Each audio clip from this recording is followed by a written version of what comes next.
বাড়িতে এসে দেখলাম মায়ের একটা মেসিভ হার্ট অ্যাটাক হয়েছে।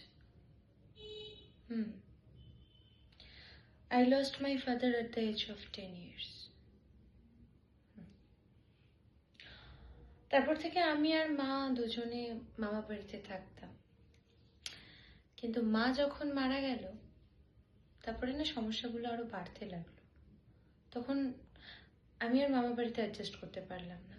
ইনফ্যাক্ট তোমার মনে আছে আমি যে স্কুটিটা নিয়ে ফুড ডেলিভারি করতাম, ওই স্কুটিটা ছিল আমার মামার ছেলের। সেটা ওরা কেড়ে নিল, বাড়ির থেকে বের করে দিল।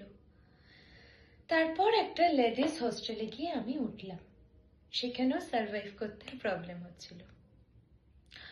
হঠাৎ করে একদিন একজন অনেক বড় কোঅর্ডিনেটরের চোখে পড়ে যায়, আর সেখান থেকেই বলতে পারো ব্যাট shoot, promotion and all, modelling, frame, পয়সা সবটা। এখন আমি ফিনান্সিয়ালি ইন্ডিপেন্ডেন্ট। রাহুল, জানো, দিল্লির একজন অনেক বড় এজেন্সির মালিকের একজন ছেলে আমাকে বিয়ে করতে চায়।